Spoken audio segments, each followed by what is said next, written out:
And we're live. Welcome to another edition of Friday Night Pint. Well, Friday late afternoon, early evening pint.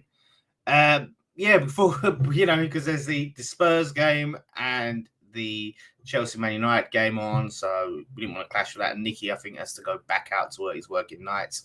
Just waiting for him to get home. He's stuck in traffic. He should be home, I believe, in the next 10 minutes. So cheers to you all. So we're going to be talking about the potential new investors. Last week we talked about these mystery US investors, and we all speculated, who could it be? Would it be Jeff Bezos, Elon Musk, Vince McMahon? Would it be the former CEO of Blizzard? But no, it has been revealed, and it's better than who it was likely going to be. I don't know if it'd be better with Jeff Bezos because he's got a lot of money. So we'll get into that. We'll also talk a little bit about, obviously, Creswell has been, his testimonial. There's no plans to give him a testimonial. So we'll talk a little bit about that old chestnut. Suchek rumors coming out, been put about, been squashed. What is his future at the club? We will see. So hope you're all really, really doing well in the chat. You know what? Before I'll just we'll quickly talk about the Creswell thing. Before we get into the big news of the owners, Creswell not getting a testimonial. Let me know what your thoughts about that. Rich West Ham, £5 super chat. Thank you very much, Rich, as always, mate. Evening all. Hope everyone is well. Let's have a great chat / result this week. Come on, you Irons. Oh, can we dare to ask for 2 wins in a row? Can we dream? Can we dream, West Ham fans? Oh, that would be nice, wouldn't it? It's been a long season, and thank God it's nearly over. Oh my gosh, I cannot wait for this season to be done. Apparently, there are no plans for Aaron Creswell to receive a testimonial despite spending 11 years at West Ham.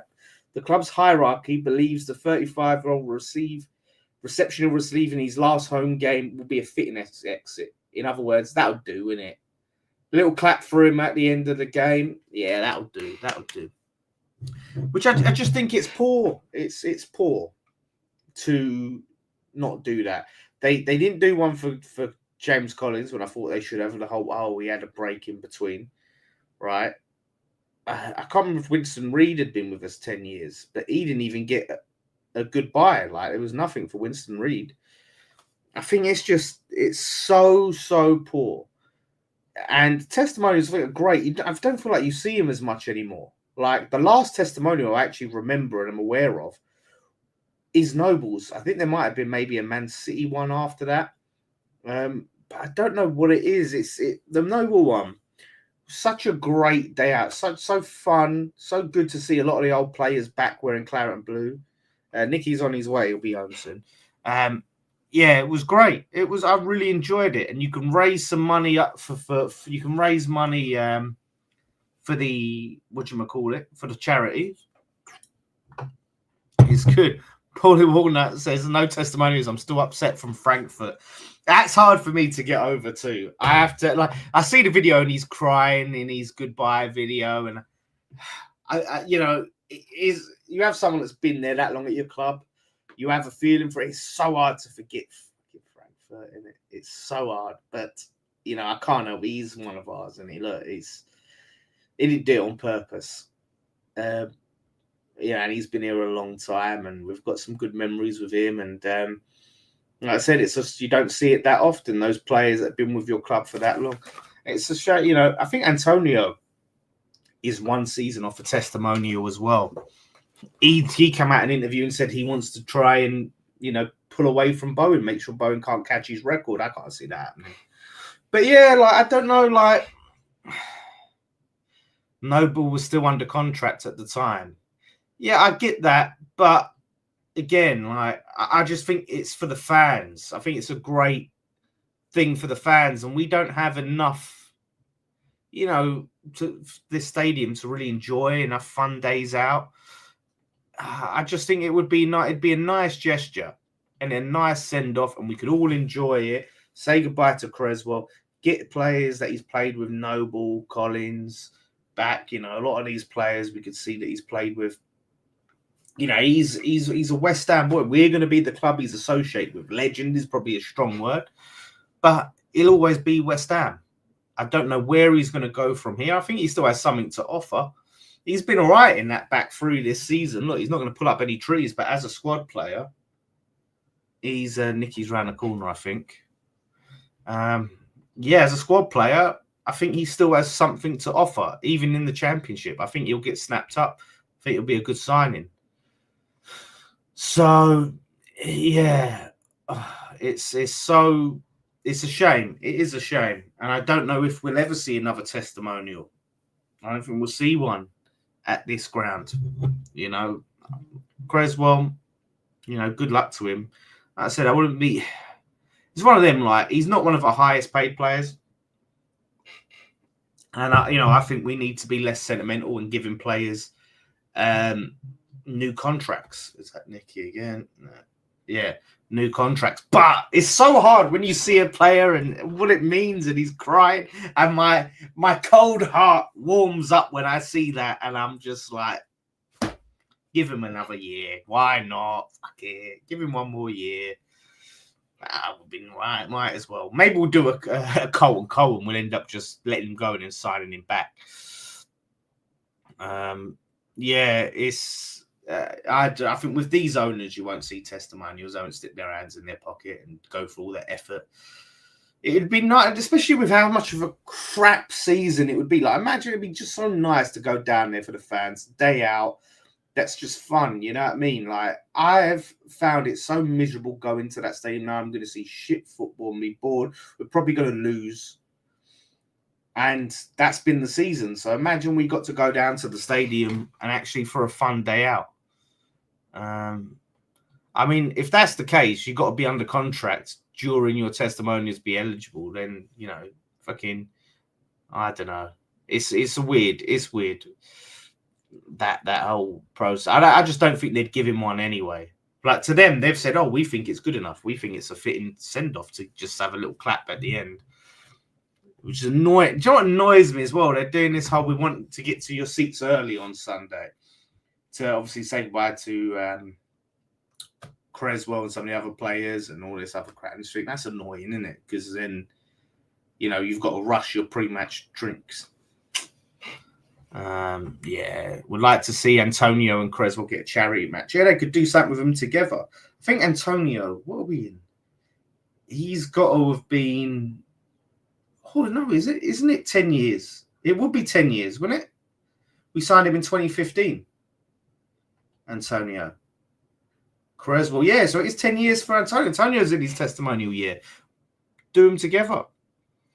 The club should do something to honour Creswell's time here. Yeah, like I said, it's so rare now to see that, to see players at a club for that long. Who do you want to get promoted, Sheffield United or Sunderland? Do you even have to ask, Matt? Do you even have to ask? It is Sunderland all day long. All day long. I want to see Sheffield United get relegated. Honestly. Not just the fact that, you know, I can't stand them because they sued us and all that shit. They're just a pointless yo-yo club. They're going to just do nothing. This waste of time club. Can't stand them. Dan, I've Sullivan, Brady, miss off works you down a cuppa. If Sullivan, Brady, miss off works you down a cuppa. What do you mean miss off? Explain that, Steve Tiley. Explain that. I'm definitely I'm reading that wrong. Yeah, I think everyone hate the yo-yo clubs. Yeah, like Norwich.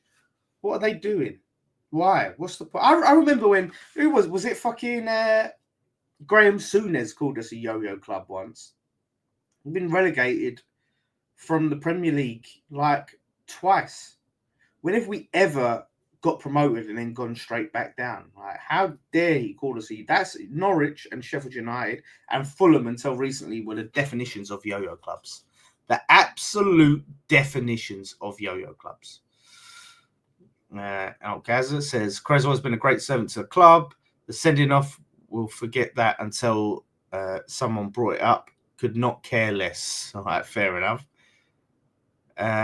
Sufal was on 7 years, so a charity match. Yeah, just do it for all of these.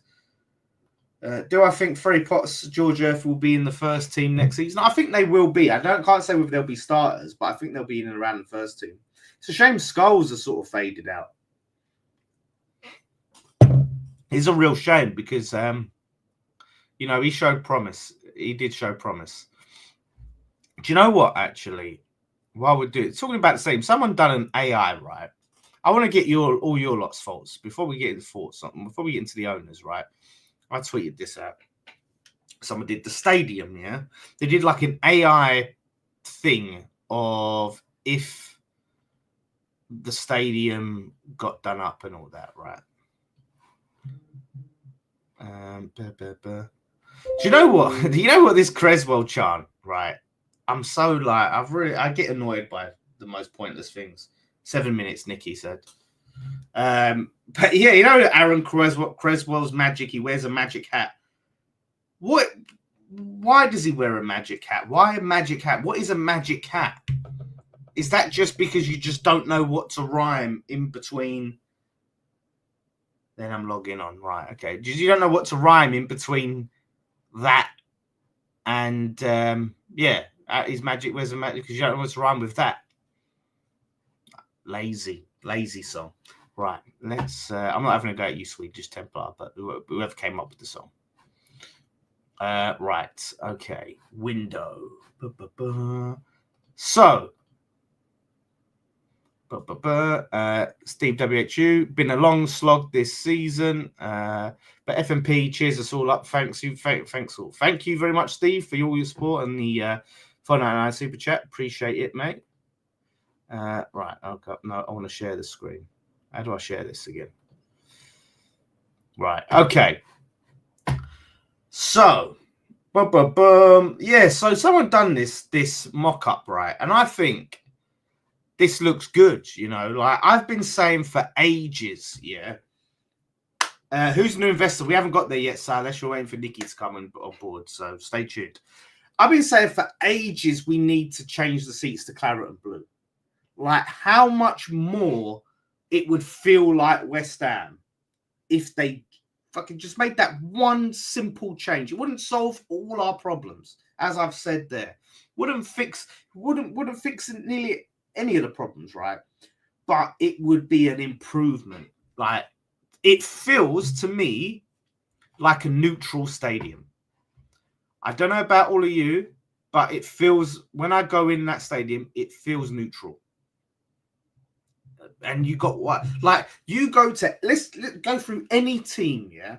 What team has neutral colours on their seats? Arsenal, red. Man United, red. Liverpool, red. Chelsea, blue. Man City, light blue. Spurs, Spursy colours. I can't remember if they have their white and they have their Spurs blue and that. Everton, blue seats. Every team, Villa, claret and blue. Every single bloody team that I can think of have their own branding in coloured seats. Palace, red and blue. Wolves have it in yellow, orangey yellow bloody seats. Right? If you go through all the teams have the seats in their colours. You walk in and you see that, right? This claret and blue.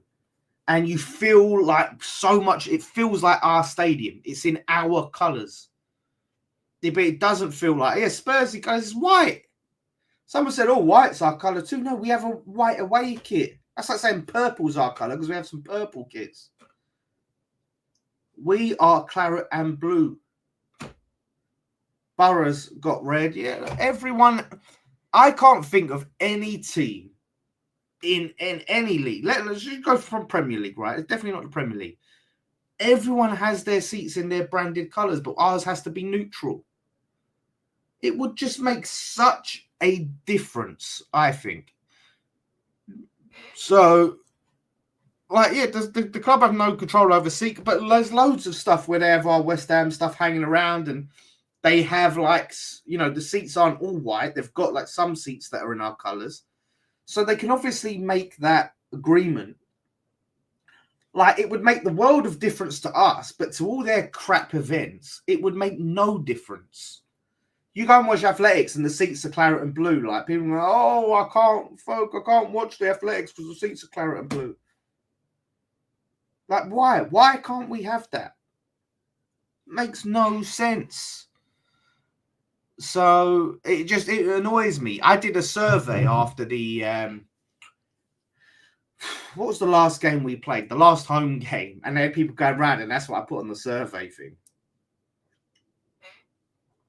There's no, you say it's due, but yeah, we can't just go off our backs and do it. But there's no reason we can't get an agreement to do it. If we pay for it and they let us to do it, why can't we do it? Why won't they let us do it? It makes no, like, that's what I can't stand. It feels neutral ground. It doesn't feel West Ham. That would make it feel, there'd still be all the problems, the gaps between the top and the bottom tiers, right? The distance from the pitch, all of that would still be there.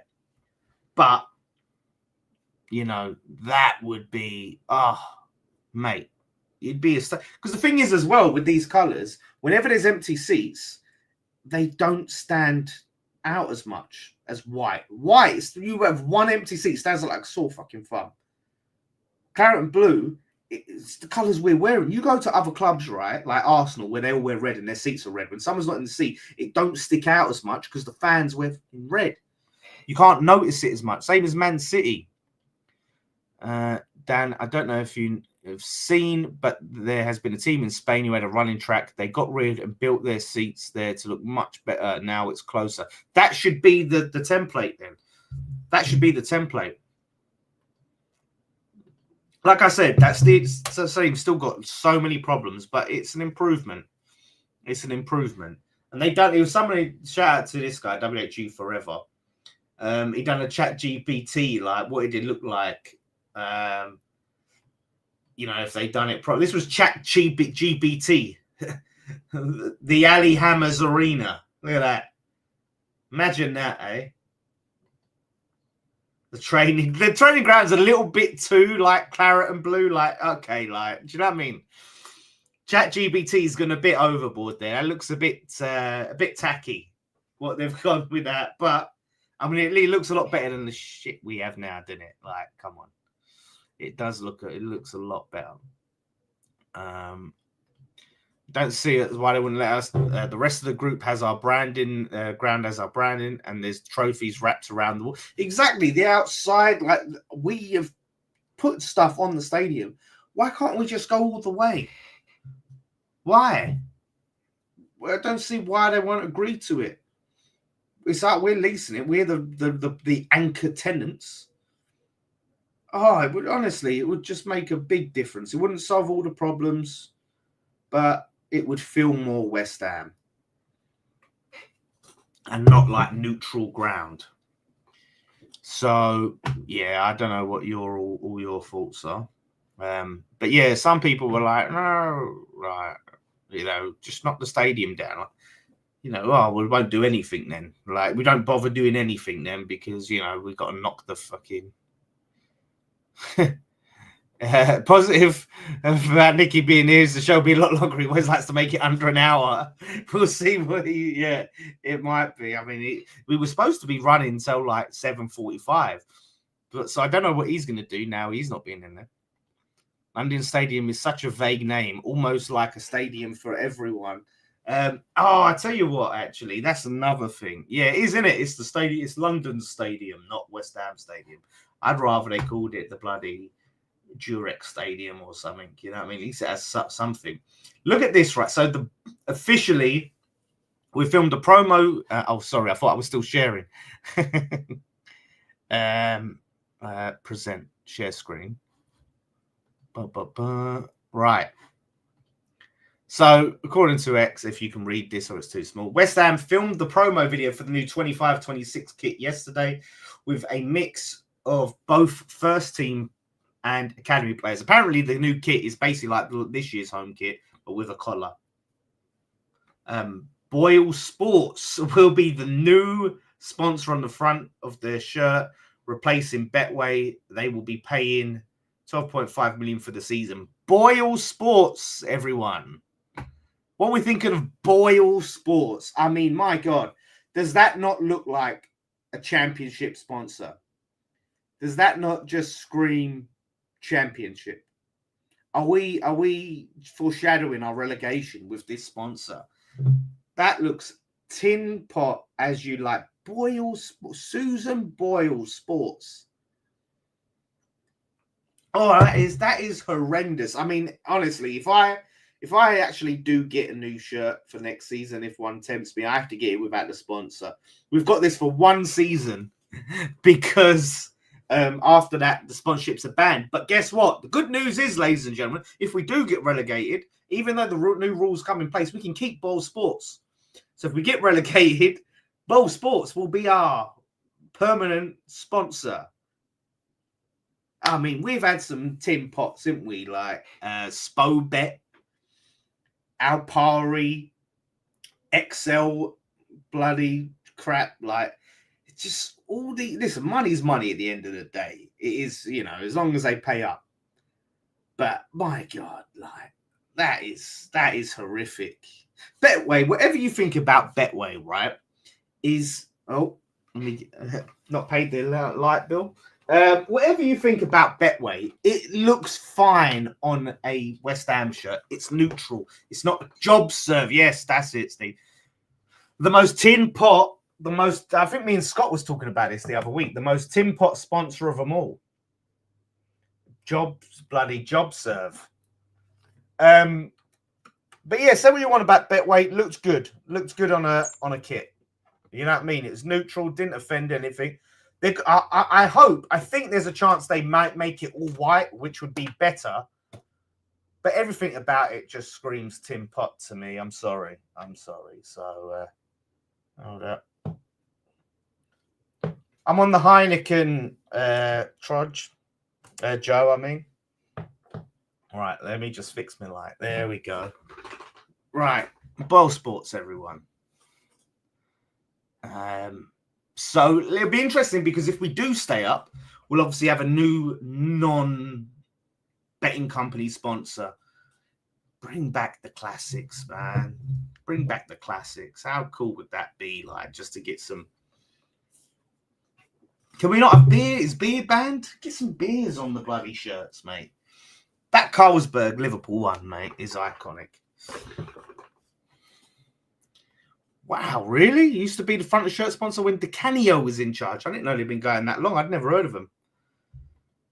Dan, are you on the channel tomorrow, Claret and Booze? I believe so.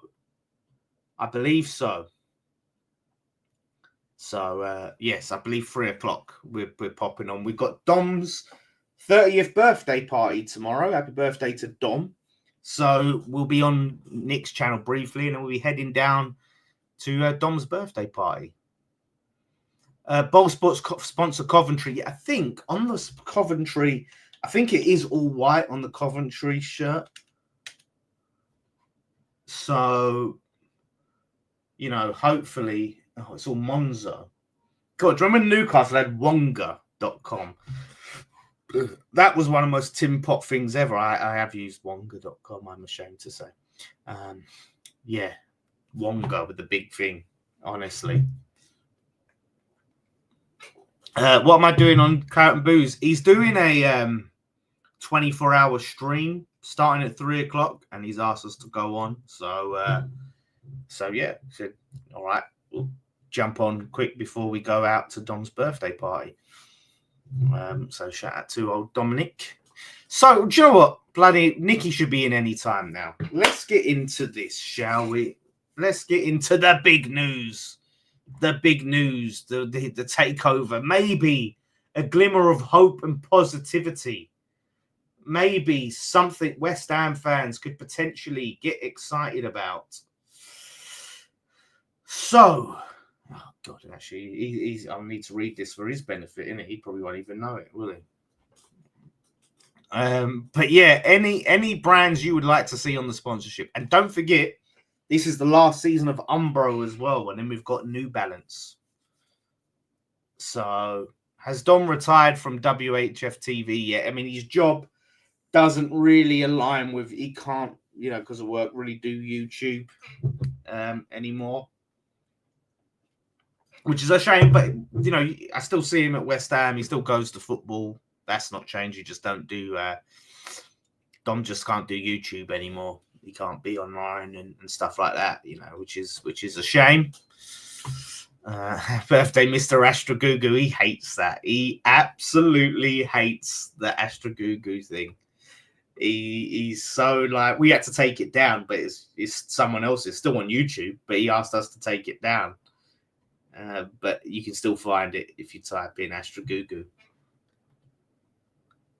Good shirt brands. Yeah, I mean, I suppose they're like designers. How's Crooner Graham these days? Yeah, he's good. So him and Scott and Ryan are out at the bowling. They're at a playoff event, E13 events. So they're there today. Shout out to them. I say Carlsberg with Umbro. Yeah, Carlsberg. Do you know what? I drink Carlsberg. I'm a Carlsberg drinker. But I think it's so synonymous with Liverpool. Well, if you're a certain age, it's so synonymous with Liverpool. I don't know. Remember we had Tennants, I think, with Rangers. But I think Heineken for us, I mean, we have Heineken as our, like, beer in the stadium. Why not Heineken for West Ham? We got the links with Heineken. Imagine the New Balance shirts, anything like Lille's third kit. All right, now you got me Googling Lille third kit. Oh, my God. Oh, I'm going to have to show everyone now. Oh, jeez. Oh, one of these looks like Mr. Blobby or something. You may only get that reference if you're British. Yeah, I mean, some of these are...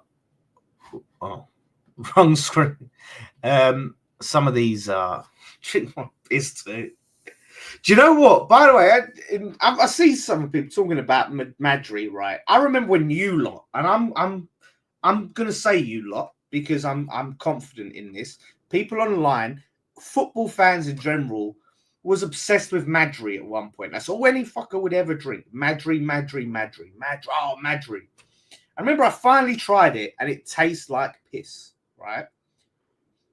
And come to find out that Madri is basically Spanish Carling. Like, it's the same maker of Carling, and everything about it is the same. It's basically Carling with a Spanish bloke on the front. So all you lot that thought you were so fancy and all that drinking Madri, you're drinking Spanish Carling. Well done.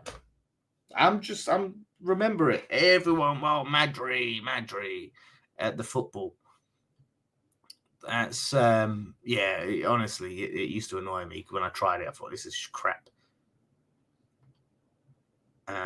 Madri's made in Burton-on-Trent.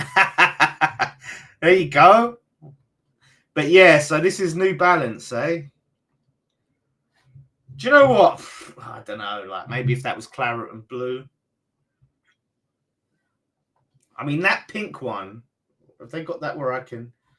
That's horrific. That is this. What is this? What the hell is that? That is horrendous. Honestly, I mean, look, it's different. I don't know how that would look if that was claret and blue little splotches. I still drink Madri and Moretti. Oh, yeah, but I bet you think you're too good for Carling, didn't you, DB?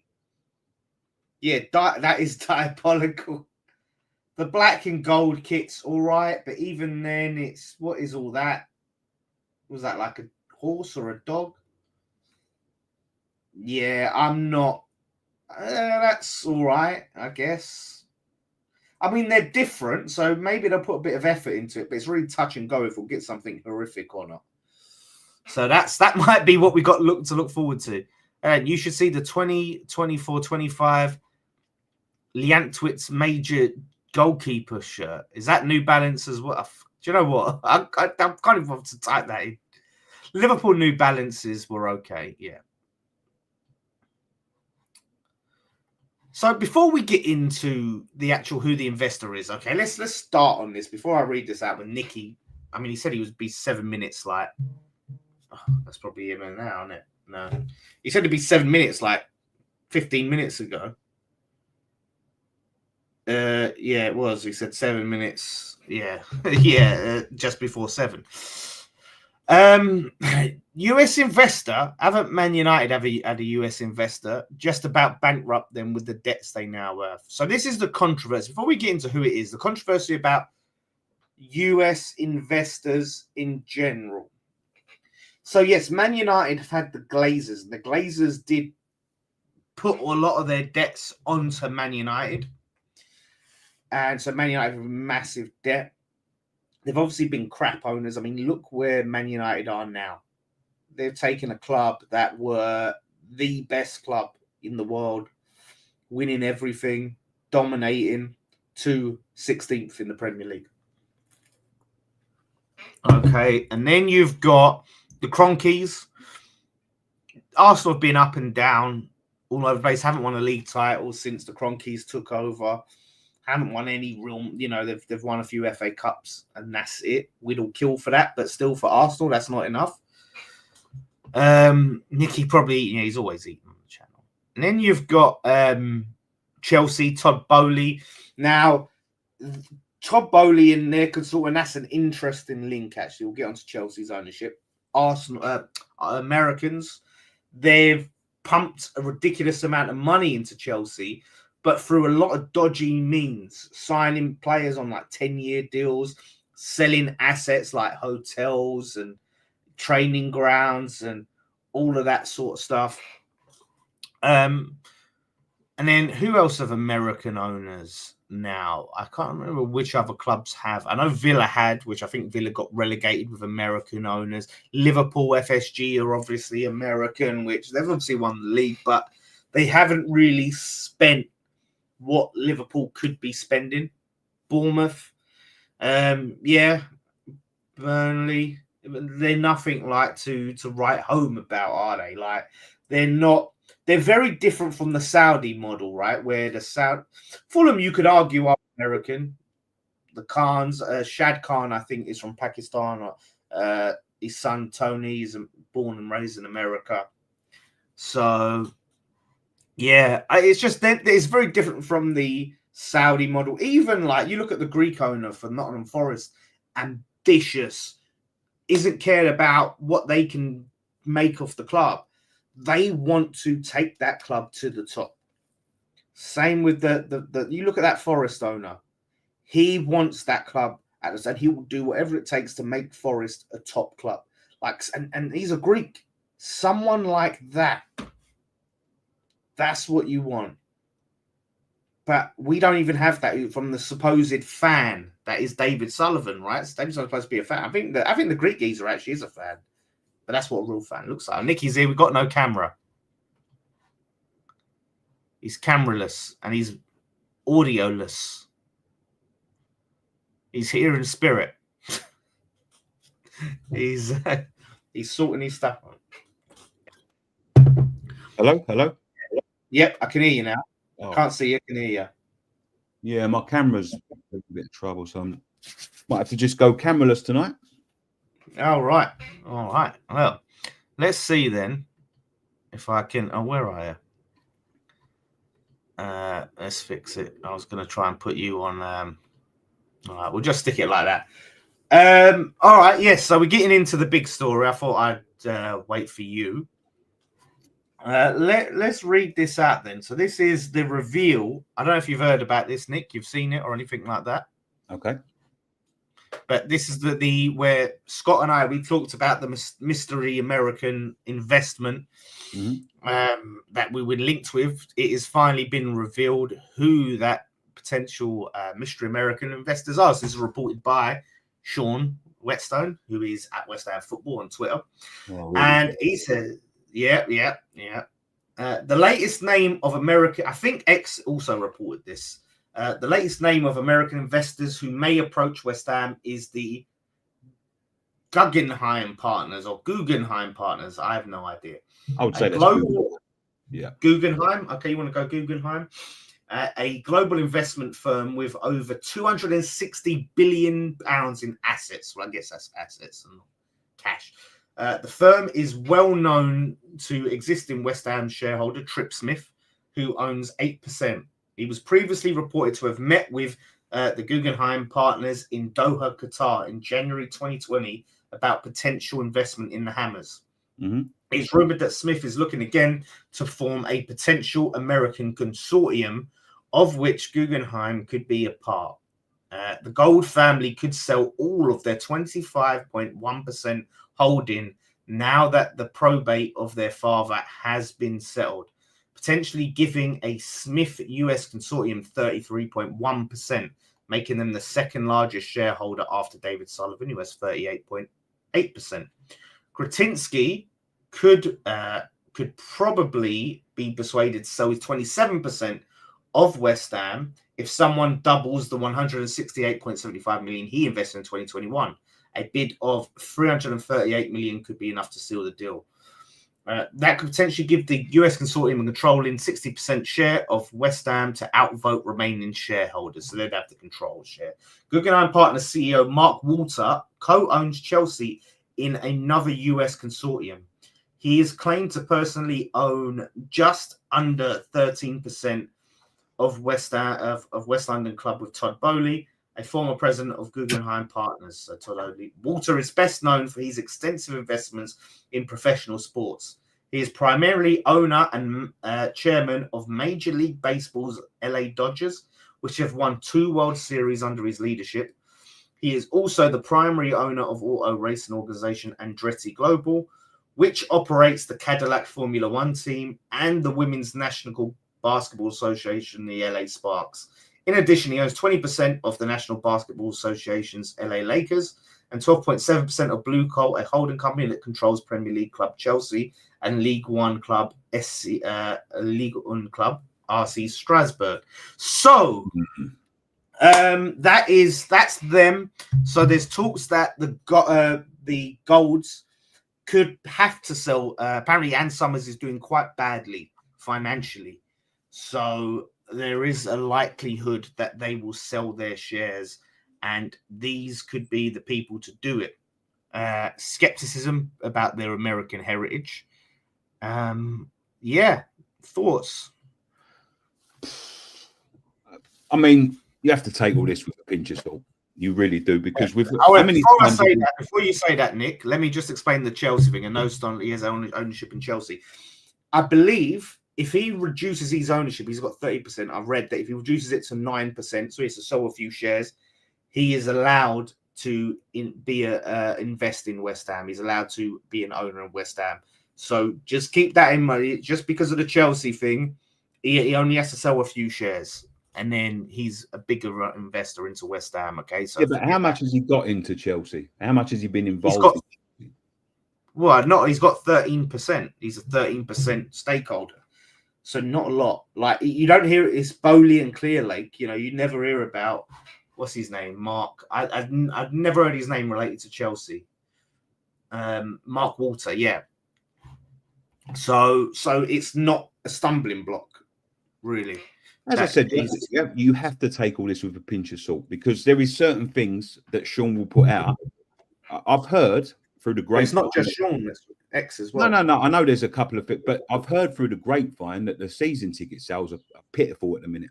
We're coming up to renewal date, and I've heard there's like a higher percentage that ain't renewing, but they will do anything, and I mean anything, and they will say anything to get a bit of interest and a bit of excitement among the fan base, and like a way to make you feel that you have to be there to see it if it changes and all that. So I'll never take it on face value until it's done.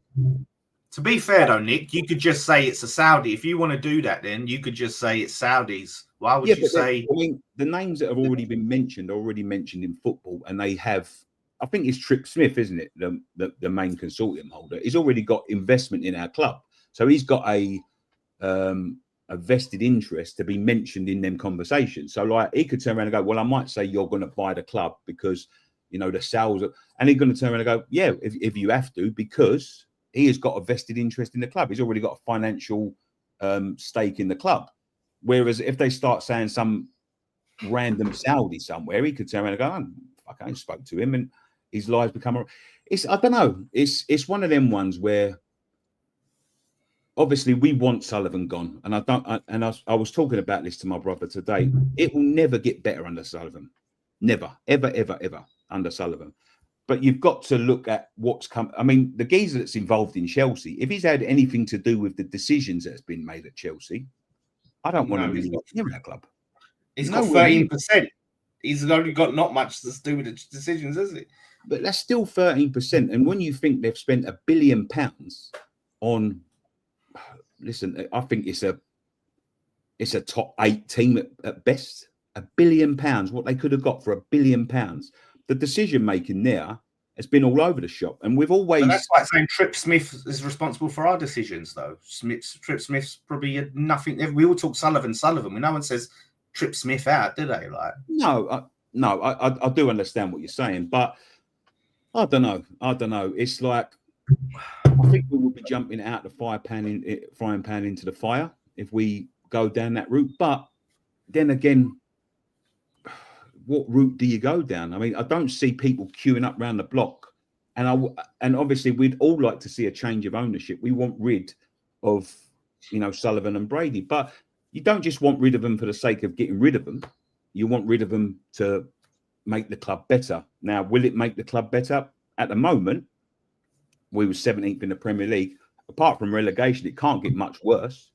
But I don't know, man. It's one of them things. Like, you have to be very careful about, wishing for someone that you don't really know to come in, because you don't know. Be careful what you wish for. Is that what you're saying? Well, I'm not saying it because of Sullivan, because at the end of the day, I think Sullivan is one of the lowest of the low in football. I don't think he's got the capability to take a football club forward. But you have to look at, when them Americans went in at Chelsea, apparently they was like affecting all sorts of decisions. They had a terrible season, and I know they had the financial backing to sort of get them out of the mire, and they bought enough good players where something will stick. But we're not set up like Chelsea. One mistake or two mistakes in that sort of purchasing department, we won't have the funds to get us out of that trouble.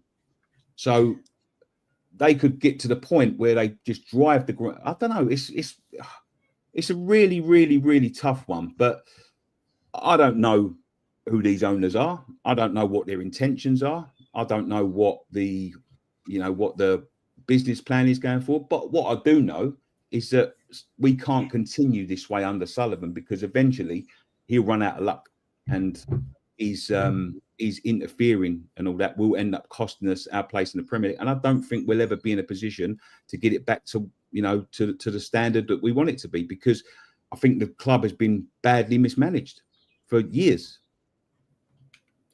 The thing is with Chelsea, and I think there's a lot of criticism that goes to Bowley and Clear Lake and all of them. But the difference between them and us is they went from probably one of the best owners in football to, Bowley and that, where we're going from, arguably one of the worst owners in football. So, it doesn't matter really what we wish for. We have no control. If he wants to sell it to these Americans anyway, it's out of our hands. And personally, I don't see this being, you can say anything is a season ticket renewal plea, and with this, fans are skeptical of American ownership. I don't think fans in general are going to hear American Consortium bloke who's got 13% in Chelsea, Guggenheim fucking partners, and go, oh, fucking season ticket. Oh, brilliant. We're up places. Like, that's not a sexy season ticket ownership appeal. So the idea that they'd go, oh, well, we can't, it's not going to be believable if we say Saudis. We've got Trip Smith. So let's say, like, they could say Jeff Bezos, for fuck's sake. Like, I think there is something to it. And there's clearly obviously issues with Ann Summers. The Golds have been rumored to wanting to sell their stake anyway. So it depends on if Kretinsky's going to want to take a bigger share, or if they're going to sell it elsewhere. Now, I was reading, I think it was on X's thing, that there has been a feeling that, and I think this has been from trips, that Sullivan's funds has taken West Ham as far as they can take him. He doesn't really have the finances to really flex the muscle to take us where we want to be. So we need that investment. Brady was saying from ages ago, listen, Brady, you can fucking take anything. She says, well, from grain of salt. But it was reported she was supposed to be going to the Middle East and that, trying to find investment. They've been trying to get this investment. They got to Kretinsky for a start, right? So they pulled Kretinsky in.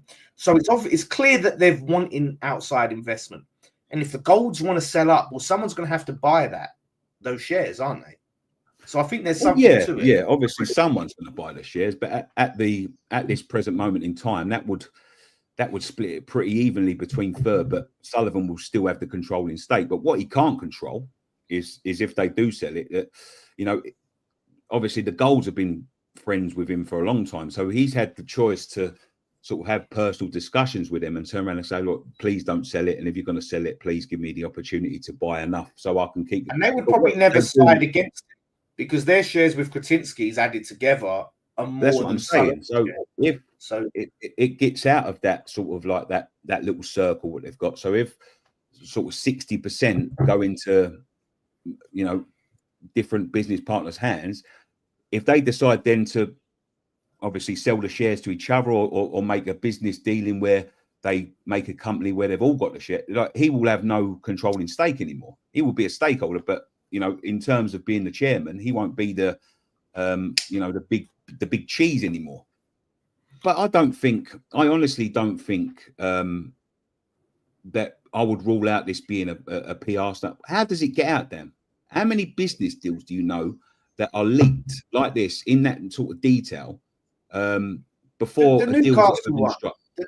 Newcastle was fucking one of the most public takeovers we'd heard about it for fucking ages. But they meant it, and they went in to buy the club with cold hard cash. They was already at the point where they was negotiating, and they'd agreed to sell before they'd started to turn around and go, well, we're trying to take over, but the Premier League. I haven't seen any money. I haven't seen anyone turn around and say, what do you mean you ain't seen any fucking money? How are you going to see money?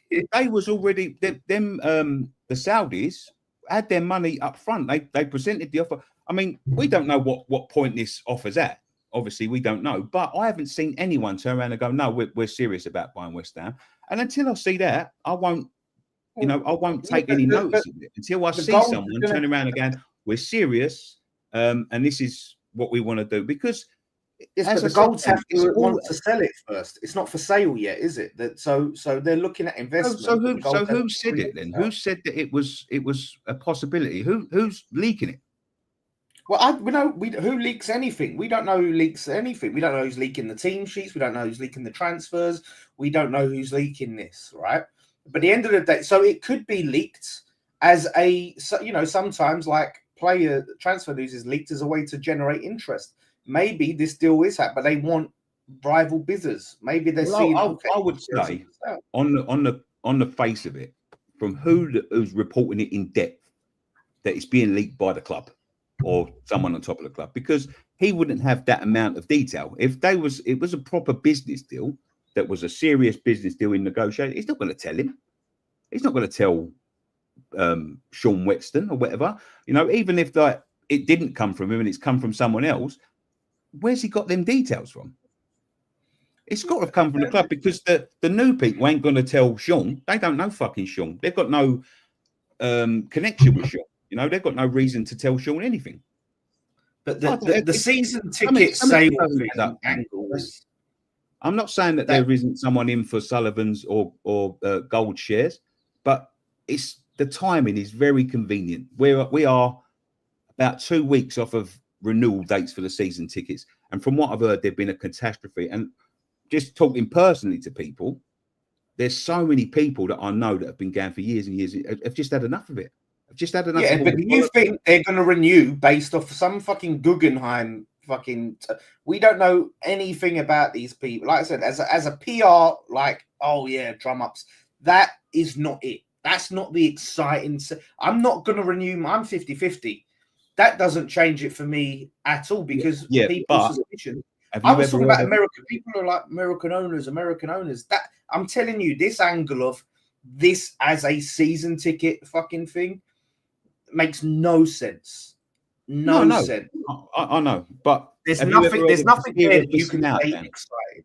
FOMO is called fear of missing out, and that's what I think that's what they're hoping that a lot of people are going to have is the fear of missing out, the fear of missing the next step, missing a chance to, to carry on their season ticket that they've had for so many years, and they stop it just as the Sullivans go. Like a lot of people are giving up their season ticket because of Sullivan. So if they think that there might be a chance that he's going to leave, they might turn and go, well, maybe I'll give it one more set.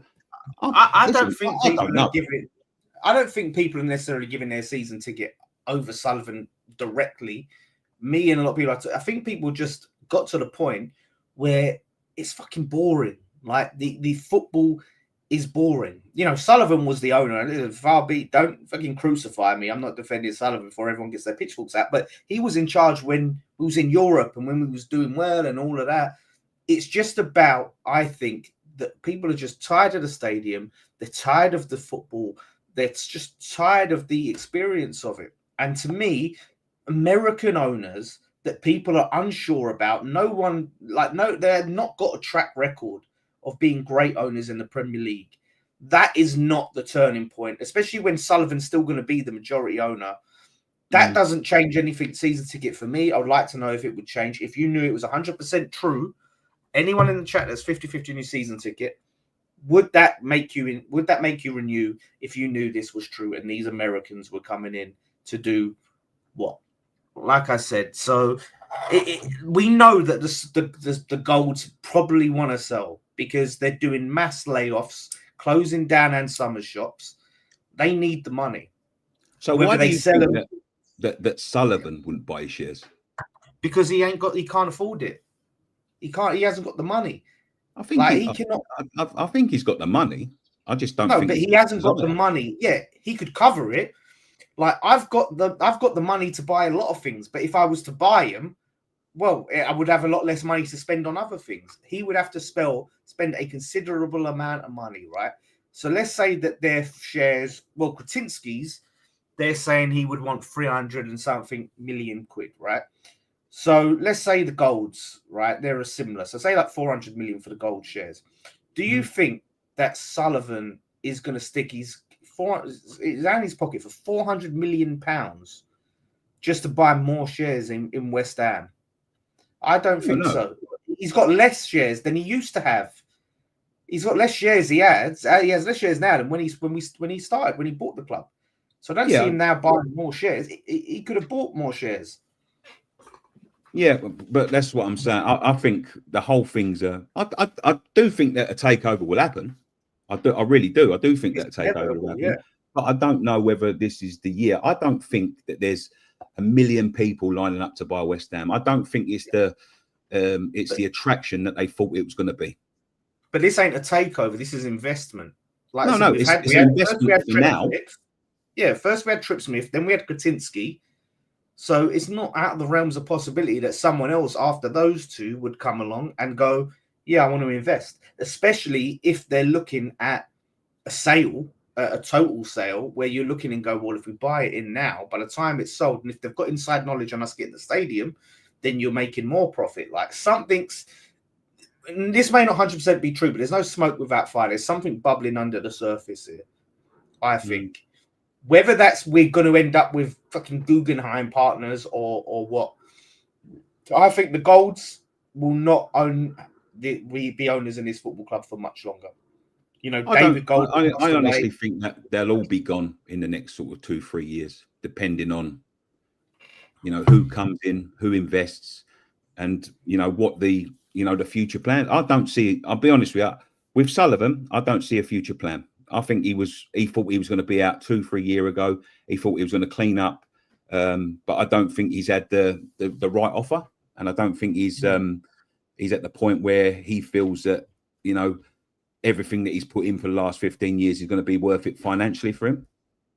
But I do see a takeover. I just think he's getting past the point where he can carry on, because, you know, he's an old man. He's lost gold, so a lot of the you know, the stress falls on him. And yeah, I just think he's going to have to cut his ties sooner or later. It's just who he sells it to. If you look at what he done to Birmingham, you know, when he had these sort of these same, obviously he failed in the Olympic Stadium bid, but he had the same sort of pressures that he's getting from Birmingham fans, that, you know, the lack of investment, the lack of, you know, the lack of care and the lack of drive towards the future for the football club. And what did he do? He went and sold it to the first bidder, you know, the first bidder that came along, and it put him in real bad trouble. You know, the geezer got put in prison. You know, he didn't do his due diligence. But once he's out there, he don't give a shit. You know, it's nothing to do with him anymore. So, you know, you have to be wary about who's going to be taking over the club. You know, sometimes it isn't, you know, just get him out at any cost. You have to be wary. We have no control regardless, though. We have no, we are literally... We do not have any control, but, you know, we have to be careful with, you know, what we wish for, because, you know, one day it will come true. And out of spite... Yeah, but it'll be, that's what I'm saying. It will come true if we wish for it or not. Whether we wish for it or not, it will come true. So when people say be careful what you wish for, well, why? Because it's just wishes. It's nothing. It's dreams. It's empty air. Like what we wish for...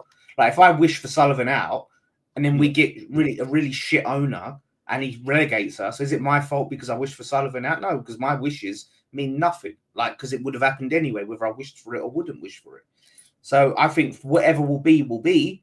Sullivan is shit, but is it a case of stick and twist? Do we all do a march and beg, please, Sullivan, don't go, stay? Yeah. Or do we demand better? Like I said, I think there, like I said, the reports there that there's a feeling that Sullivan's finances have stretched at their limit to invest in this club. So, you know, I think when you have other investors like Tripp Smith and Kretinsky who want to make more money from this football club, they look at it and go, well, the guy who's the majority shareholder, he can't really do much more. He can't. He's broker than he has less money than Kretinsky probably has less money than Tripp Smith. I think he's just about a billionaire, isn't he? Just about. Like he sold one of his houses, I believe, in London. So yeah, it's one of them. Like I said, so be careful what you wish for stuff. I don't have to be careful because whatever I wish for won't happen or will happen without my wishing. It's just we'll just have to see, won't we? But like I said, I think there's no smoke without fire, and I do see a sale happening. And then if it's a shit owner, then we're fucked. It's just a lottery, really, and that's all it is. It's a gamble. Yeah, I mean, some people like Fernandez, and what's his name, Tony Fernandez. He had all the right intentions for QPR. He had all the right intentions for West Ham, but he just didn't know what he was doing. He got too involved, signed a load of big names that were over the hill, and got seen relegated. I mean, when you look at what Sullivan's done over the years, he's done pretty much the same, but at a smaller scale. You know, Tony Fernandez went all in. You know, he went and bought QPR. He wanted to invest in us. They said no. Went and bought QPR, and he started buying names rather than, you know, talent. And he tried to sort of like, I don't know, get this sort of like fantasy football team together that he thought was going to come to. It just doesn't work like that, football. You know, there's a lot that goes into, you know, getting your players and bedding them in and making sure they're right and making sure they'll work and, you know, making sure they can all, you know, play football together and not make it a fucking mess. And I think Sullivan at times has got lucky. I really do, because I think that's what he's done at times. I think he's gone for a name rather than a smart investment or an investment for the future. Like with managers like Pellegrini, you know, won the Premier League with Man City, went over to China as a retirement. He's, you know, in his late 60s, and he thinks that he's going to come back and have that effect. It's not like that, football. You know, it's, you know, people go to China and don't get offers from other clubs for a reason, because, you know, they can't see, you know, how his football is going to take him to the next level. And that, you know, that is, I think that is what sort of fantasy owners do. I think they sort of look at names rather than look at Brighton, for instance. They never sign a name; they make the names, and that's what we used to do. Underneath, like, through the past, Bobby Moore. Obviously, our academy is famous. We used to make the names, and we used to be the feeder club. Now, West Ham, I think, are getting into the point where they think they, to survive, they have to sign these big names. I mean, you look at FFP, you look at them, they think that we're on the brink. Apart from Kudus, Bowen, and Paquetá, who would you say is worth the money that we're paying them? Danny Ings, 125 grand a week. Even before that, the fella, what was it, Yarmolenko, he was on over 100 grand a week and he never played. We're just signing people because they've got the name rather than, anything for the future. And it just doesn't bode well. We just, you just end up getting yourself in trouble. And Antonio, yeah, there we go. Paulie Warnock said, Antonio, 100 grand a week, friends. I love Antonio, but there is no way on earth he's worth 100 grand a week. No way. Well, I mean, yeah, he had a little spell, didn't he, where he had a purple patch where he was outscoring fucking Kane. Kane wasn't scoring any goals, but Antonio was scoring fucking every week. We are. That's what I'm saying. We are bad when it comes to giving players contract. A lot of teams are. But, I just think whatever owner you get, you either get an owner that wants to bloody suck the life out of the club and doesn't want to spend and wants to make money off you, or you get an owner that's ambitious but misguided, like Tony Fernandez, or you can get an owner that's smart, that understands, I'm going to invest money, I'm going to put football people in charge and let them make the decisions. We're going to have a plan, like Newcastle's owners, like Forest's owners, and like Brighton's owners. You can get that, and it's a lottery. So it depends on who's interested. For us, we just have to hope that the right people want to buy West Ham. We have no control whatsoever. If he sells to someone shit, we end up like Birmingham City, it's out of our hands and we'll be cursing Sullivan's name forever in this club. Like we still curse, Terence Brown's name. So yeah, we've had some shit owners. We've been really unlucky with owners for years. The Kearns, the Browns, unfortunately the Icelandics. I think they were unlucky with the bank crash, and then now it's Colin Sullivan. So we're due a fucking brilliant owner. We're so ripe for it, man. We're a sleeping giant. I look at Newcastle and I think that could be us up there in the top four, man. Champions League. How is it? All these other clubs was in the Championship. Villa was in the Championship, ended up getting Champions League football. We still haven't. Newcastle was in the Championship when we was in the Premier League. Come up, Champions League football. Forest, they might bottle it, but they could get Champions League football after being in the Championship. Underneath, behind us, we had that spell in Europe. Why can't we do it? Why can't we get over the line? Because we haven't got them clubs are run better. They've got a plan, they've got a vision, and it just pisses me off, man. That's what I'm saying. There's lack of investment. To be a top club, you have to invest top money, and you have to, you have to invest it wisely. Yeah, wisely, not just throw it away willy-nilly. And we've spent money, but we haven't spent it wisely. We haven't had a plan and a structure behind it. We tried to put a plan and structure behind it. As soon as it looked like it was going wrong, backwards, Sullivan is ringing up players' mums trying to get them signed. This I'm hearing. So yeah, it is. That's what we've got to look forward to. So. There's got to be a light at the end of the tunnel. There's just got to be. But I think for the summer, we just have to hope that, like Moyes done well in spite of Sullivan, that Graham Potter does well in spite of Sullivan. He has a plan. He signs these gems. He's looking at Belgium and Dutch leagues because we ain't going to attract the big names. So he's got to look at these leagues like the Championship and the Belgium League to get talent. And we've got to hope that they hit the ground running and they're fucking hidden gems that are brilliant. That's all we've got, because who's going to want to sign for us right now that's actually a reputable player? Yeah. Brentford, Fulham. Yeah, a lot of teams just leapfrog us because we're stagnant. Announced a new training ground that's come out. Who was Bournemouth. That? Bournemouth. Yeah. And they've got a 10,000 seater stadium. Yeah. Which they're going to be upgrading. That's what I'm saying. Like when they sort of went to the London Stadium and they said about competing, I think they thought they would, because that was what would have happened in the 90s. But when you look at you know, the running of football clubs and the importance of running of football clubs. And we're saying, well, we'll be able to compete because we'll have 60,000. And you see Bournemouth competing for Europe with 10,000. You know, there's championship clubs with like 5-6 times the amount of people. It obviously means that there isn't like a massive gap in terms of like what the ticket money brings in. You know, it's everything else. And as I say, like I don't know. What's Villa Park's capacity? Villa Park. Because this idea that we had to move to compete, right? Villa Park's capacity is 42,000. It was a top ground like 50 years ago, but obviously, yeah, I know, but that it's not much bigger than Upton Park, is it? So they've got Champions League football, right? And they've got gone far in the. I think they got to quarter final in Champions League. They've got Champions League football, and with a 42,000 seater stadium. So the idea that to compete and to get champions, we have to leave Upton Park. We can't do it. You know, like you said, you got Bournemouth on the cusp of Europe. Brighton have got European football with their ground that's probably a similar size. Brentford could get it with like 30,000 or whatever they are. Forest, City ground. What's City ground?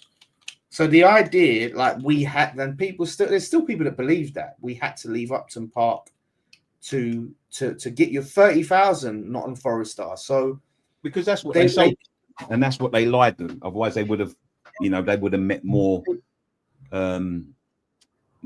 protests. Yeah, that's all it was. Still believe it. I think if we stayed at Upton Park, we probably would have achieved more. Because I think so. We would have won more home games, right? That tight pitch, the smaller pitch, the actual home field. It didn't feel like a neutral ground. We would have been much better at home. We wouldn't have had that big fall off we had in the second season under Bilic and all of that crap. We'd have been much better. Imagine like Moyes, whatever people think about Moyes, but Moyes ball in London Stadium. We might not have got Moyes, but in Upton Park, we would have all this idea we couldn't attract players because we was at Upton Park. Yes, it's just bollocks, mate. It's just bollocks. Look at the players that Villa have attracted. Some of the best players. If you look at the names that they get with their 42,000 seats, and that's that's coming from a place where we was very similar in size, and they've built. In fact, they've been down. In the last few years, come back up, then looked like they was going down again. Avoided it a couple of times by doing the same what we done. And then went out and got a manager that knows what he's doing and was ambitious. And, and he built a team, he used the players that already had that weren't performing. And then he added to it and it's all worked. And now they've played, what did they get to the Conference League final, Conference League semi-final?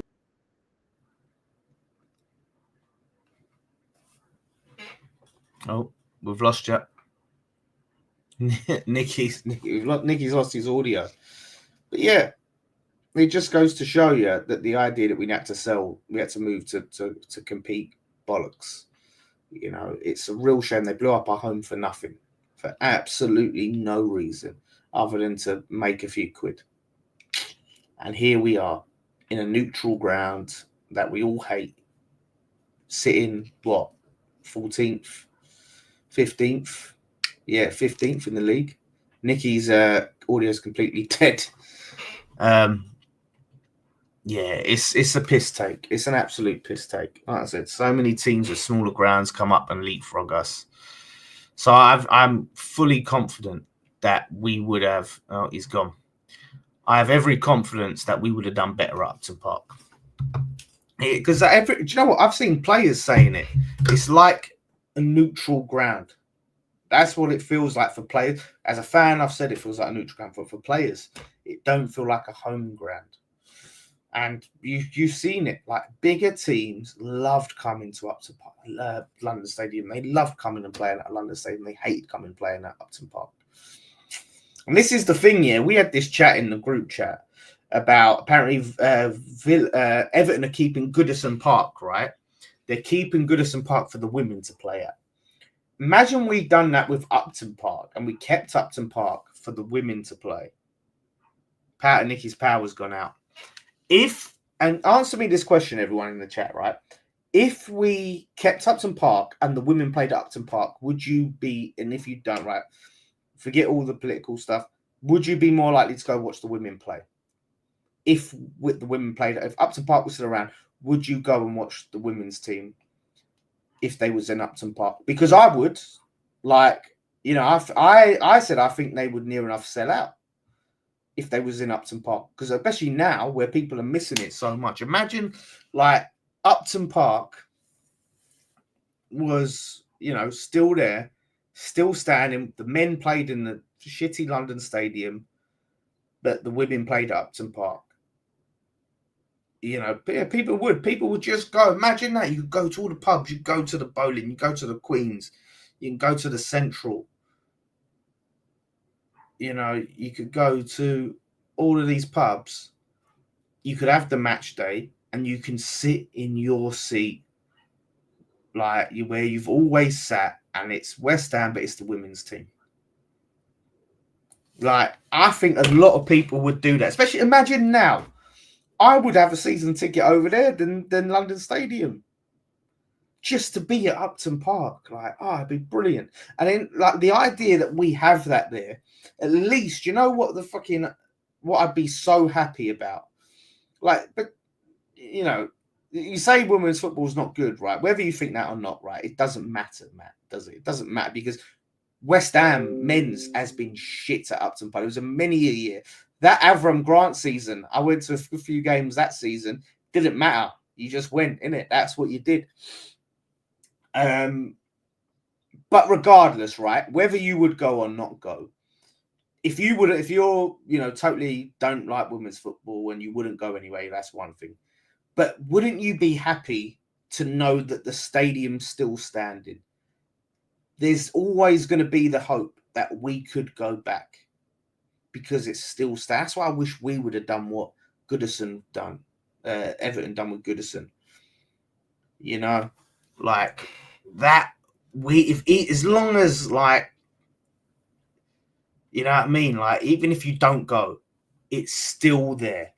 It still exists. So you always have to hope.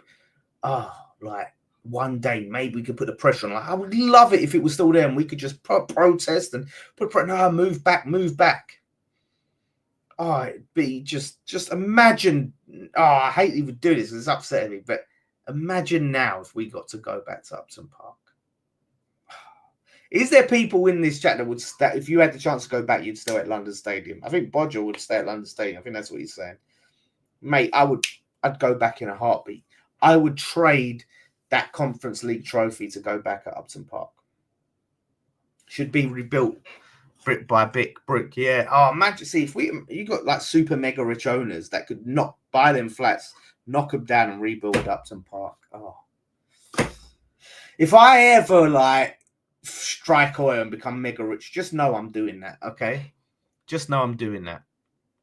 So what is, yeah, like, I'd go once because I never got the chance to go to a game up to Park. Like, if you had a lot of fans there, trust me, mate, like, women's game, whatever, I would imagine that you have a few beers, right? You watch the West Ham women, you're in your seat up to Park, and you're just taking it in. You're like, oh, mate, the memories in this place. Then afterwards, you have a beer, whatever, mate. Wow, how good that would be. You wouldn't. I was with you until the trophy bit. Not a chance. Being behind the goal that night was the best night of life. I would listen. Like I said, I think we would win trophies at Upton Park. I think we'd do well. I think we'd do better. You know, like I said, I personally, I don't know how many people would trade the trophy for it. Like I said, the trophy's everything to me, but Upton Park, mate.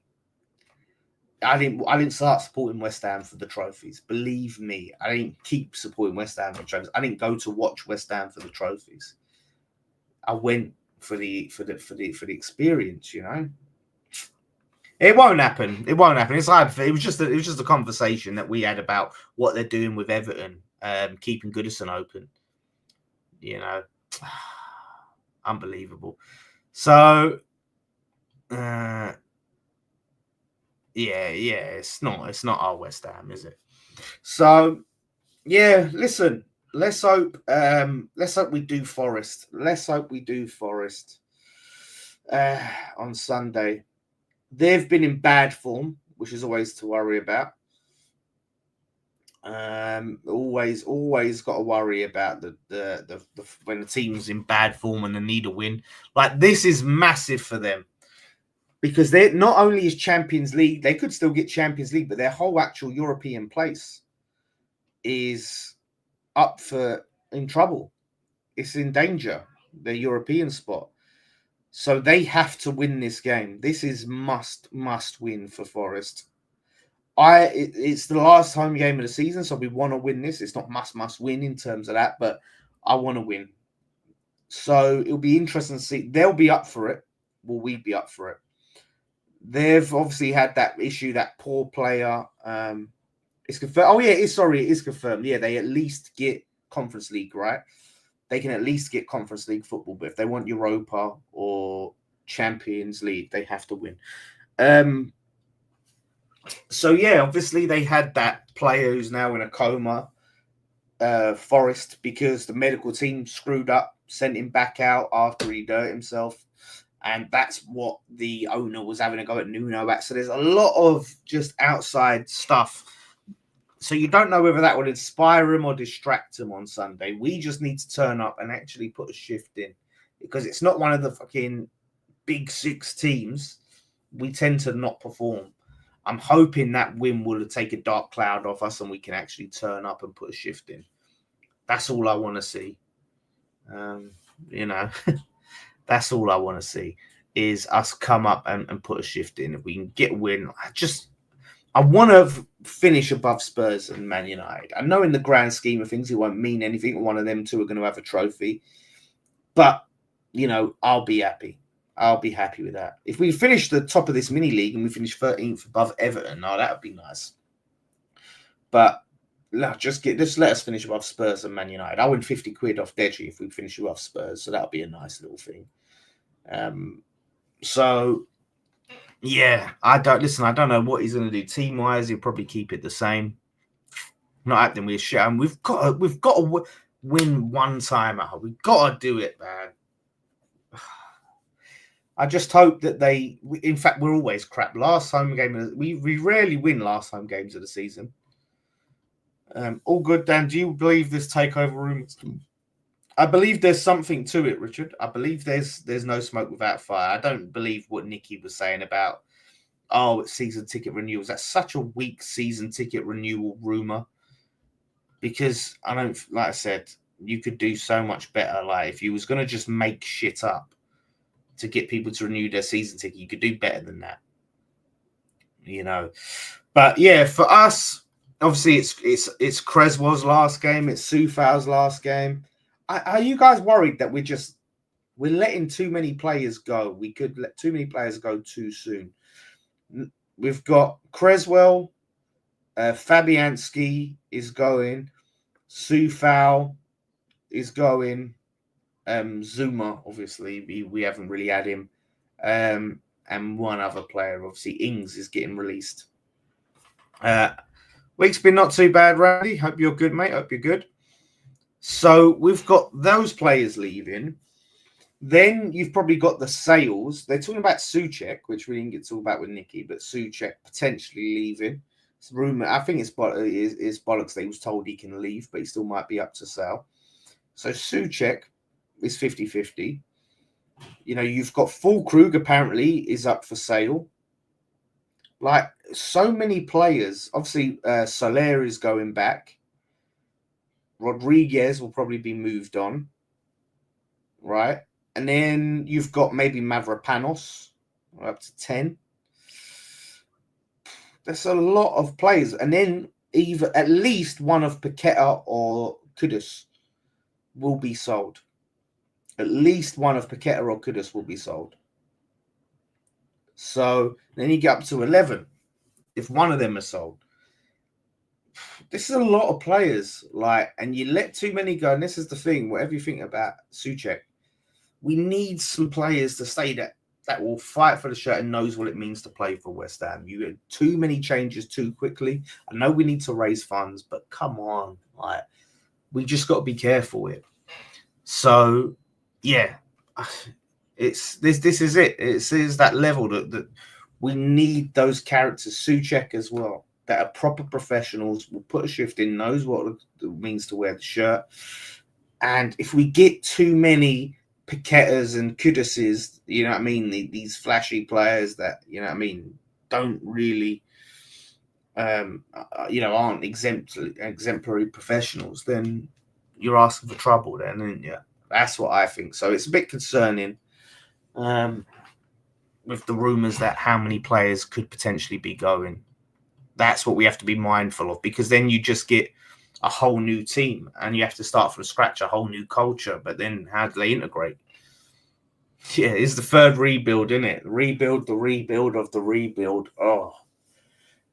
And we've got all these, do you know, and I said there's so many transfer stories. We're linked with these like Burnley players and all of that stuff. And like, I can't, yeah, I don't know.